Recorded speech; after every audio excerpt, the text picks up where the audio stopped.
Hi friends, जय जगन्नाथ। आशा करছি ଆପଣମାନେ ଭଲରେ ଥିବେ। ମୁଁ ବି ବହୁତ ଭଲରେ ଅଛି। ଆଜି ଆମକୁ ହଠାତ୍ କ'ଣ ପାଇଁ ଯିବାକୁ ପଡ଼ିଲା, କେଉଁଠିକି ଯାଉଛି ଏଇଟା କହିବିନି, ସସ୍ପେନ୍ସ ରହିଲା। ଯଦି ଆପଣ ଜାଣିପାରିବେ ତ କମେଣ୍ଟରେ ମୋତେ କହିବେ ପ୍ଲେସ୍ର ନାଁ କ'ଣ। ଆଉ ଯଦି ସେଇଟା ଠିକ୍ ଥିବ ତାହେଲେ ମୁଁ ତୁମ କମେଣ୍ଟରେ ରିପ୍ଲାଏ ୟେସ୍ ବୋଲି ଲେଖିଦେବି। ଏବେ ମୁଁ ଯେଉଁଠିକି ଯାଉଛି ତ ସେ ପ୍ଲେସ୍ ପାଖାପାଖି ହେଇଗଲିଣି। ତ ଫାଇନାଲି ଏବେ ଆସିକି ମୁଁ ସେଇ ଜାଗାରେ ଆସିକି ପହଞ୍ଚି ଯାଇଛି।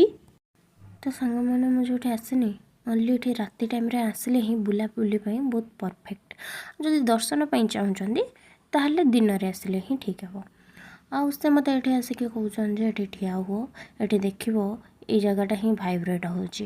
ବଟ୍ ସେସବୁ କାହିଁ ମୋତେ କିଛି ଫିଲ୍ ହେଲାନି। ତ ଏଠି ଜଣେ କିନାରେ ଆସିକି ଆମକୁ ଆଶୀର୍ବାଦ କଲେ। ତ ଏଠି ଗୋଟେ ବହୁତ ବଡ଼ କୂଅ ଦେଖନ୍ତୁ, ମାନେ ଫାର୍ଷ୍ଟ ଟାଇମ୍ ଦେଖୁଛି। ତାପରେ ଏଠି ମୁଁ ଟିକେ କ୍ୟାମେରା ଆଗରେ ଷ୍ଟାଇଲ୍ ମାରୁଛି। ମୁଁ ଏମିତି ଷ୍ଟାଇଲ୍ ମାରୁଛି ଯେ ଗଛକୁ ମାଡ଼ି ପକେଇଲେ ଲାଷ୍ଟରେ ପଳେଇ ଆସିଲି ଉଠି।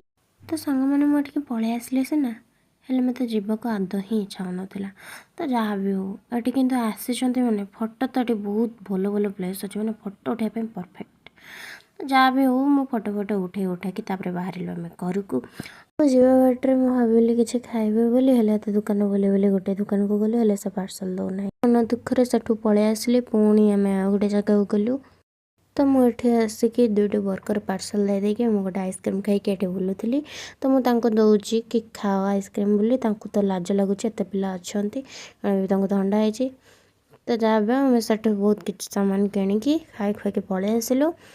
ସାଙ୍ଗମାନେ, ଯଦି ମୋ ଭିଡ଼ିଓଟି ଭଲ ଲାଗିଥିବ ଲାଇକ୍, କମେଣ୍ଟ, ସବସ୍କ୍ରାଇବ୍ କରିବା ପାଇଁ ଜମାରୁ ଭୁଲିବେନି। ରହିଲି, ଜୟ ଜଗନ୍ନାଥ।